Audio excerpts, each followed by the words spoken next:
Hey diggers, I want to show you where I'm gonna go metal detecting today. What you're looking at is an 1874 Atlas for my area. It's the oldest one I can find, and you have a house here, house here, house here. 3 houses in a row in the main street, and this was actually a wooden road back then called Plank Road. And here's a little street here. So this is 1874. So we go forward to 1966. Here's the first house, here's the second house, here's the third house, here's the road, and here's the little other road. And then we go forward to 1977. And here's the first house, but the second house is gone. It no longer exists, and here's the third house, and of course here's the road. And if we go back to the first picture, slide the bar over. Here's first house. The missing house was right here, and then here's the third house, and of course here's the road. Now here's what it looked like in 1938 in an aerial photograph. Here's the first house, here's the road, second house, third house. So today I'm going to be metal detecting in this area right here where this farm was, all the way down to this corner. I'm just going to work from this driveway all the way over here, basically in that little square here, and hopefully I will find some good stuff, and I will get back to you. Alright, I'm here at the site. There's house number 1. This would have been house number 2, and there's house number 3. So let's get started and see what I can find. Back with you.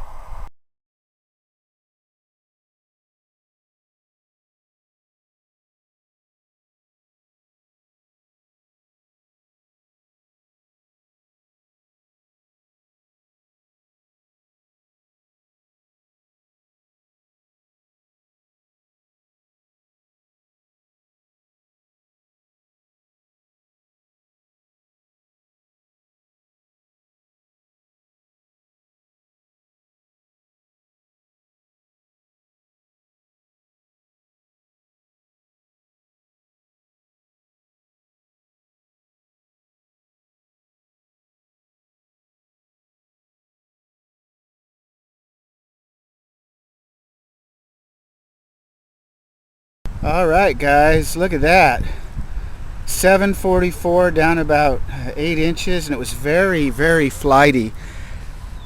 Oh boy, this is a tough one. This ground is really difficult to dig. And looks like I got a silver here. It's gonna be a mercury dime. Boy, that sure was an iffy signal too. It would not lock on at all. Alright, well that's silver number 4 out of here. Get back with you if I get anything else. Alright, been here about 10 minutes and got my first find. I don't know if you can hear me over this wind.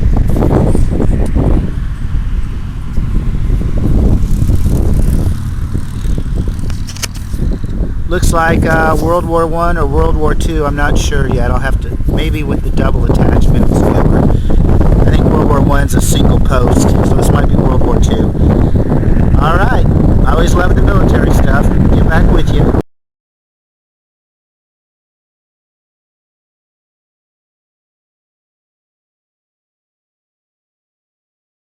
Alright, been about 20 minutes since that last find. Just had a classic Indian head signal about at 8:35, and it wasn't very deep. It was down about 2 to 3 inches, not deep at all.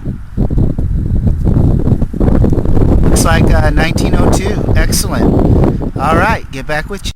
Alright, been here an hour and a half now, and I'm working in front of the farmhouse, and I don't know if you can see, it looks like they've dug something up through here. I don't know if they were laying pipeline or what, but I just had a penny signal essentially at the surface, maybe a ½ inch or a ¼ inch deep, and I broke the plug open here. It's a barber dime. This thing wasn't even ¼ inch deep, And it's not ringing up like silver, it's ringing up like a 1244. Holy cow. Is that 1907?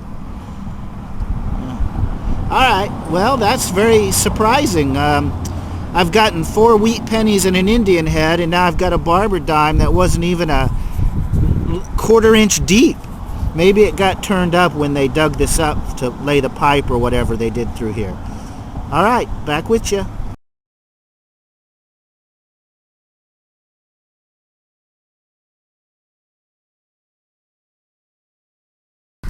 Okay, I've just got a penny signal. It turned out to be this token. Looks like a Sunrise Meats or meat packing plant. The front has the front of a pig. And the back, as soon as I can get it turned around in my hand, the back has the back end of a pig. I'll have to clean that up and get back with you, but that's a very interesting find. Alright, back with you.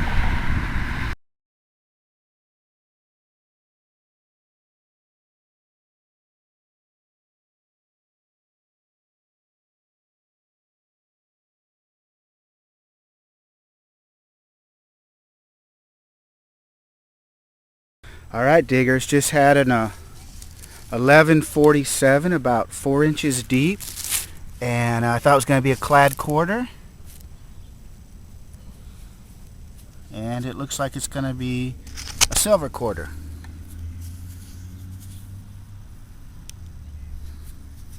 Excellent. Alrighty then, nice to get some big silver. Get back with you.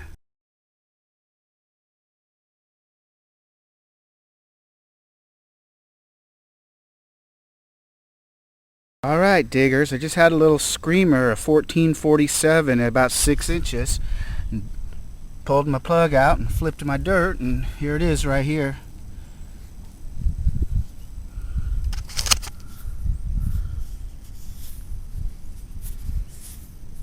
Probably a rosy.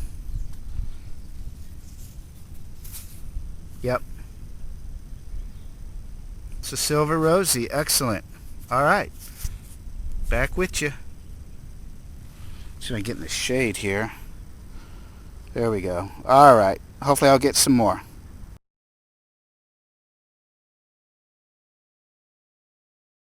Alright. Just had a really nice signal about 6 inches. There's the imprint from the coin. And there it is right there. It's another silver Washington. Excellent. I'm happy. That's my third silver today. On to the next.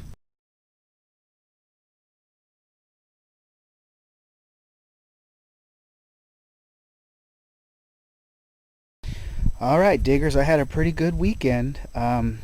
We got up to the 40s yesterday and today. Really cold weather supposed to come in tomorrow, so this was probably my last hunt for 2012. I primarily focused on an apartment complex that was built in the late 50s, and it had some large grassy areas, and I just kind of cherry picked across there. I didn't have a lot of time, and I did not dig any penny signals that were shallower than 4 inches. Most of the penny signals I got were deeper than 4 inches, and they were, you know, 60s and 70s primarily. But I got some toy cars. Got a Jeep. It looks like a Lamborghini, and then some kind of tow truck that got whacked by a lawnmower. In quarters, I got $3, $6, $9, $10, $11.75. Again, most of those date from the 70s and 80s. I got 21 dimes, including one that's been hit by a mower. I got 2, 4, 6, 8, 9 nickels. Weren't a lot of nickel signals. I was pretty much digging all the ones I could find. And let's see, 10, 20, 30, 40, 50, 53 memorial cents. These would have been deeper, and I wasn't sure if they were dimes or pennies. And 2 of them are dated 1959, which is the first year the memorial penny came out. And the rest of them are in the 60s and 70s, with only about 2 of them that are 80, 81, or 82. Did did pretty good on the Wheaties. I got one Wheatie that's been hit by a train.